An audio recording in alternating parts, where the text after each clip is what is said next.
단계적 일상 회복이 시작된 지 3주 만에 점점 더 큰 위기로 빠져들고 있습니다.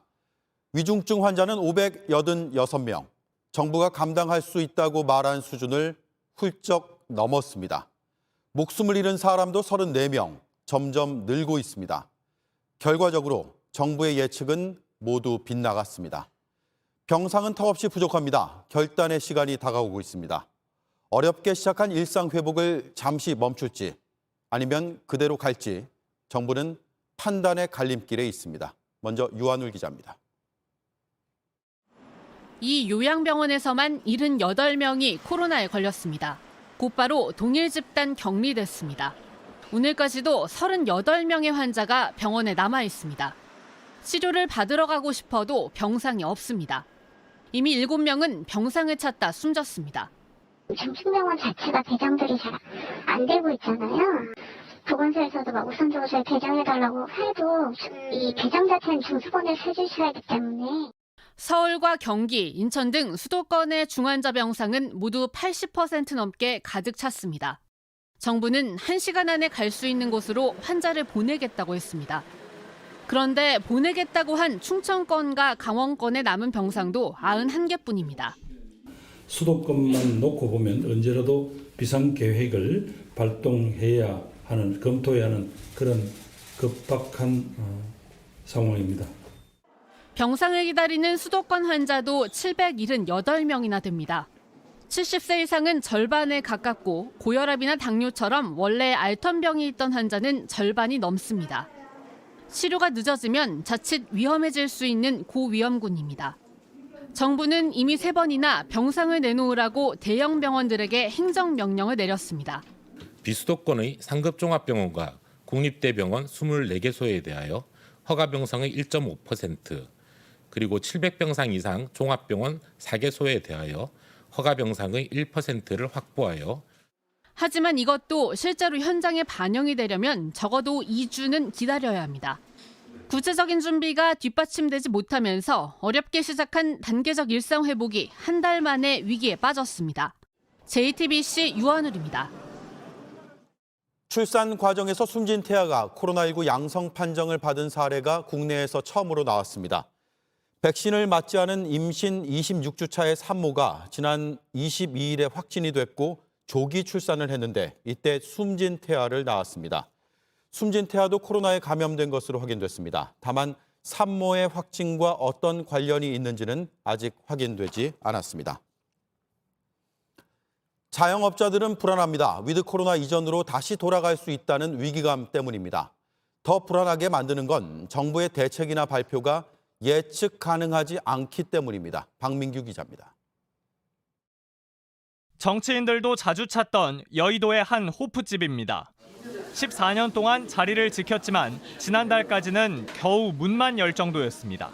매출이 최하가 15만 원 떠까지 떨어지고 기본 30만 원 내외에 왔다 갔다 했거든요. 한때 잘 나가던 이 삼겹살집도 임대료가 밀리기 일쑤였습니다.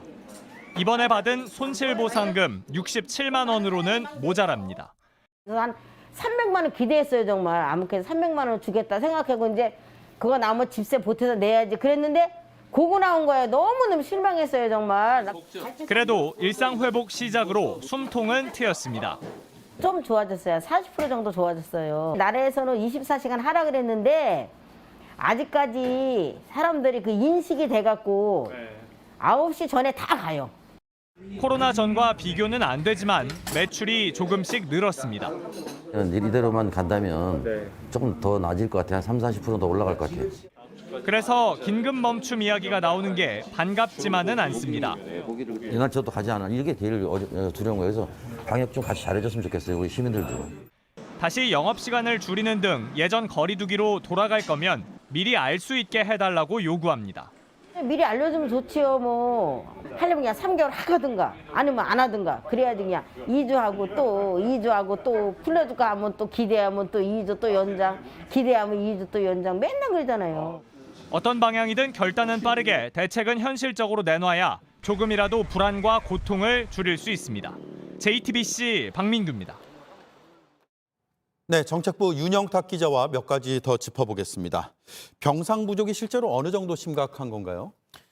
일단 정부가 1시간 이내 거리, 그러니까 충청이나 강원으로 수도권의 확진자, 또 그중에서 중환자를 보내겠다고 했었죠. 그런데 병상이 없습니다. 그래서 울산까지 보낼 정도입니다. 울산이요. 네. 병상 가동률이 80%면 사실상 가득 찬 거라고 정부도 공식적으로 밝혔는데 수도권은 이미 넘어선 지 오래입니다. 예. 병상 부족이 사실 예견된 일이기도 한데 아직까지 대책이 없나요? 그렇습니다. 예측이 틀리니까 병상 확보 같은 대책도 늦을 수밖에 없는 겁니다. 정부는 원래 이달 말에 많으면 3,000명, 또 다음 달 말에 4,000명이 될 것이다 이렇게 예상을 했었습니다. 확진자만 보면 한 달이나 속도가 빠른 거고요. 특히 백신 효과가 떨어진 60대 이상 고령층, 요양병원과 시설에서 집단 감염이 이어지면서 중증으로 가는 비율도 1.5배나 높아졌습니다. 네. 그러면 일상 회복을 멈출지 아니면 지금처럼 그대로 갈지는 아직 결정된 바는 없고 정부가 결단을 해야 될 시기로 보이는데 정부의 입장은 뭡니까? 네. 일단 시청자 여러분이 가장 궁금해할 게 그러니까 밤 10시, 그러니까 다시 밤 10시까지 또 4명까지만 모일 수 있는 것 아니냐 이런 부분들일 텐데요. 그렇죠. 아직 정부에서는 여기까지 가지는 않아야 한다 이런 기류가 강하긴 합니다. 문제는 김부겸 총리나 정은경 질병관리청장 등이 비상계획을 검토할 수 있다는 말을 계속하고 있다는 겁니다. 강한 메시지만으로도 효과를 볼 수 있지만 전문가들은 지금은 메시지가 아니라 구체적인 결론을 내려야 할 때라고 입을 모으고 있습니다. 예. 특히 또 오늘 저녁 때는 거리두기 4단계로 다시 돌아간다는 공문이 돌기도 했는데요. 저희들이 정부의 여러 경로로 확인을 했지만 사실이 아닌 것으로 밝혀졌습니다. 예. 자, 허위 정보까지 돌고 있는 상황입니다. 지금의 추세대로라면 앞으로 상황이 좋아질 것 같지는 않고 좀 더 심각해질 것으로 보이는데 정부는 어떻게 설명을 하고 있습니까? 일단 정부가 3주 정도까지 버티자 이런 기류가 강한 걸로 취재 앞으로 결과 3주요? 파악이 됐는데요. 예. 그러니까 이게 어떻게 되냐면 다음 주까지 고위험군에 대한 추가 접종을 마치고 이들에 대한 항체가 형성되는데 약 3주 정도가 걸립니다. 또 예. 그 사이에 추가 병상도 확보되면 상황을 어느 정도 이겨낼 수 있다. 정부는 이런 계산을 한 것으로 보입니다. 내일 열리는 일상회복지원위원회에서도 논의가 있는데요. 우선 방역 패스 범위를 넓히고 또 모일 수 있는 미접종자 숫자를 현재 4명에서 2명으로 줄이는 등 이동량을 낮추는 데 집중하고 있습니다. 하지만 이미 누적돼가는 확진자 또 위중증 환자를 생각하면 이렇게 버틸 경우에 12월 초 또 한계 상황을 맞을 수도 있다는 지적이 나오고 있습니다. 네. 결단의 시간은 다가오고 있는 것 같고 그 결과가 어떨지는 좀 지켜봐야겠습니다. 윤영탁 기자였습니다. 수고했습니다.